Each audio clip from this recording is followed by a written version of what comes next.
So hey friends, I've been asked by a couple of people how exactly we intend to pull off Lolapalooza during this pandemic in these weird times. So I thought I'd just do a real quick video and kind of go over how we plan to do that. Should be interesting. She's lost. She's lost her mind again. They lost my friend. Lost her land again. So I've tried to record this video 3 times already, and for one reason or another it hasn't worked out. Super windy outside, so I'm just going to do this from the comfort of my own home. It's basically the way I look at all of this. It's kind of like if you sit down to play a brand new board game. First thing you do is you read over the rules, then you figure out your strategy on how to best win the game. Well, that's kind of what we're doing here for Lolapalooza. So first of all, let's just go over those rules real quick. There's rules that are set forth by the Governor of Texas, Greg Abbott, and then there's also rules set forth by the state park. First off, I'll go over the Texas State Park rules real quick. They're very simple. They just require you to wear a face mask anytime you're inside a building at the state park. And then also anytime that you're out and you can't maintain a distance of at least 6 feet. So that's their rules as far as the COVID's concerned. They have a big long list of rules that concern everything else, but that's a nutshell for the pandemic stuff. Of course, the governor has expanded on that a little bit, and I thought I would go ahead and just kind of read to you what the rules are in the state of Texas, because I know a lot of people are coming from other states, and you might not be aware of what the protocol here is. It doesn't seem like it's the same across state lines, so I will read this to you real quick. It just says, every person in Texas shall wear a face covering over the mouth and nose when inside a commercial entity or other building or space open to the public, or when in an outdoor public space whenever it is not feasible to maintain 6 feet of social distance from another person not in the same household. Then underlined and italicized, provided, however, that this face covering requirement does not apply to the following. Now there's a big long list of them. Any person under the age of 10 is not required to. Any person with a medical condition or disability that prevents them from wearing a face covering.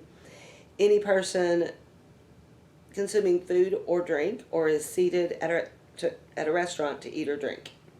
I don't know if that applies if you're seated to a picnic table, but I am going to assume that it does. Any person while exercising or engaging in physical activities outdoors, and maintaining safe social distance from people not in their household. So in other words, if you want to go geocaching with a group of people, then I think it's fine. Just keep your distance. Bring your pool noodle. That's kind of the point of the pool noodles that we're going to be providing to anybody that wants one. If you can swing it and hit somebody, then you're not properly social distance. Hey, added fun to the game, right? So it just goes on to say, if you're driving in your car by yourself, you don't need a face mask. If you're swimming, you don't need a face mask. That's probably very smart. Also, if you're voting, you don't need a face mask, but they still highly recommend you wear one.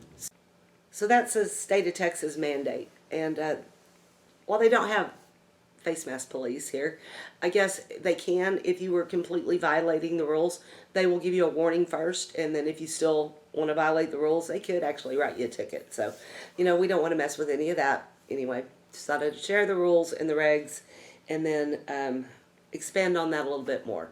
I know some people are in a high-risk group, and they might feel like they need to take any extra added precautions that they can. I totally get that. So another way that we're going to handle this is we're going to provide everybody with a little purple flag, and you can put that out in front of your campsite if your campsite is open to others to come in.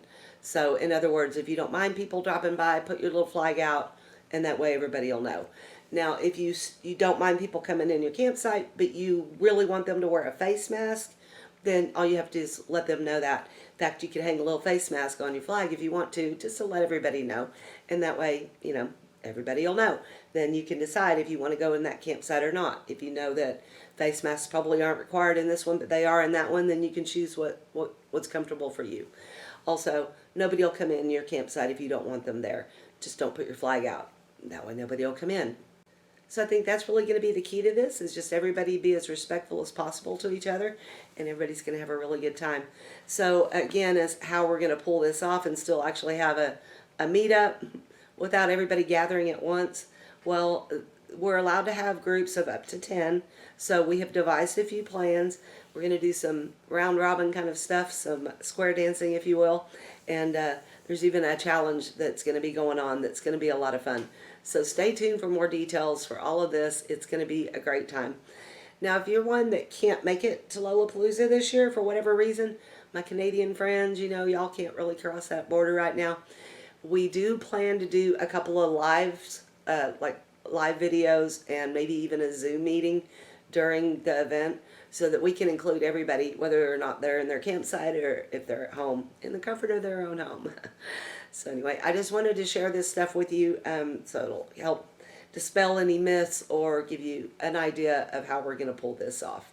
So I can't wait to see you guys there. It's only going to be, I think, 3 weeks from now, so I'm super stoked. Well, I hope whatever you're doing today, you are having a great day. Y'all take care. Stay lost, my friends.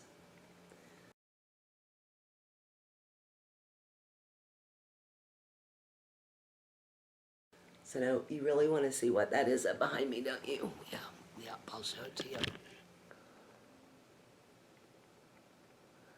That is my super cool kiss painting, painted by an artist named Harry Lee. I love it.